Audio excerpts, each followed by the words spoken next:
Here are two super quick reasons why you want to make sure you're strong on pipeline and not beaten down by people saying, oh, we don't need to add everything into the system. One of them being that using your expected win rate, you can calculate what the top of the funnel should look like. And the second one is that once you know what the top of the funnel should look like, you should be able to calculate downwards what the win rate is at the various progressing stages. This is the Sales Ops Effect, where we strengthen our skills as strategic leaders to grow businesses with integrity. So let's go to that first one.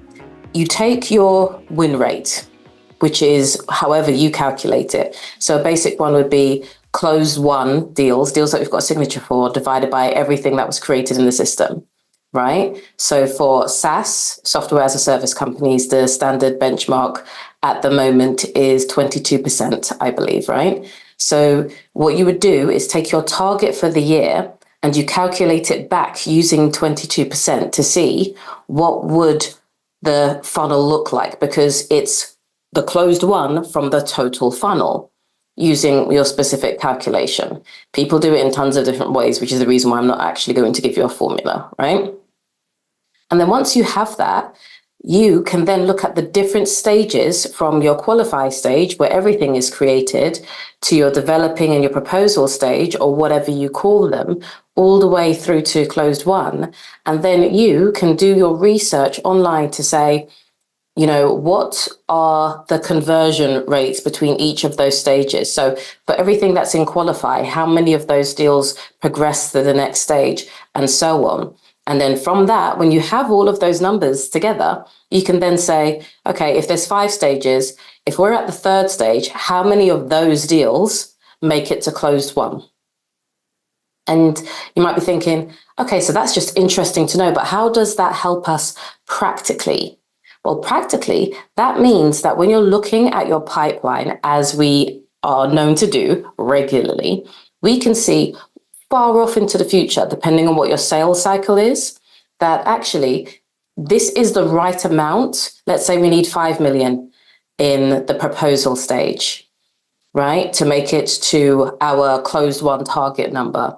And if we have more than that, great. Chances are we're going to at least meet our target closed one number.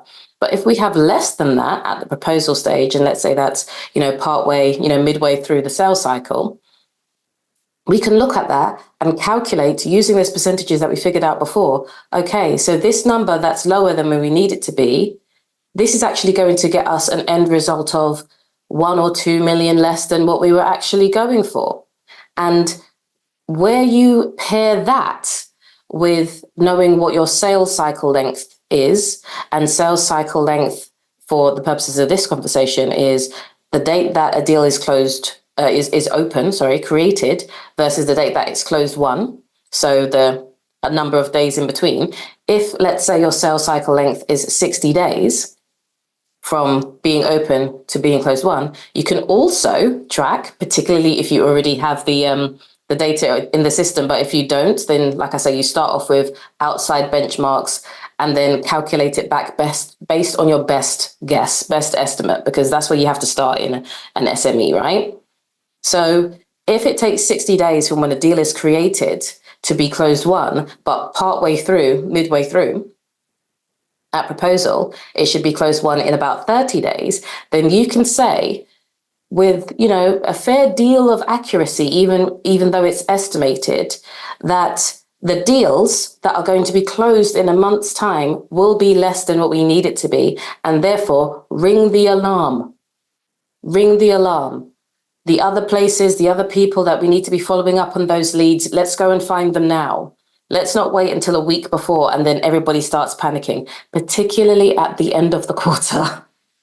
Because that's what happens. All of a sudden, people start looking at their numbers and go, oh no, I'm nowhere near where I needed to be.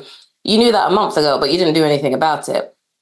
And that's the reason, the 2 really good reasons why, we really need to stay strong on a pipeline, because particularly in SMEs, where people might understand a funnel in theory, they don't understand it. Many people don't understand it in practice. Many people sometimes fight against putting all of their opportunities in the system or updating what the values are, because as far as they're concerned, well, I know what's going on and the managing director knows what's going on, so I don't also need to update this system.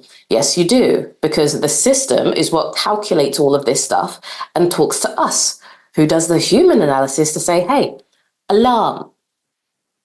And yes, some CRMs have their own AI systems, and that part of it actually is something that they would be able to do to help sales ops. But you still, as sales ops, need to be looking at things, you know, particularly now, we're not there yet with the AI. Don't trust other things. You just push it into the system and the system says so and so and so. You still want to have a close eye on everything, because I have been in a situation where I was saying for 6 months, we have a problem in this specific area. There's not enough deals, and nobody was listening to me. And then about 2 months before we saw the actual results, people could see it. I'm just like, oh, you know, what's going on here? This is what I told you about last month and the month before and the month before, and you just didn't reply to me. It happens. It happens. So, you know, even if you do say something, people aren't always going to listen, but it's worth knowing. It's worth making sure you have your receipts about things like that. So this was just a quick one, because we can go into pipeline formula all day long, but it's worth staying strong on, because I know it's something that sometimes people really want to try to tear down the rigor of, but no, not this one. Let me know your thoughts about this in the comments.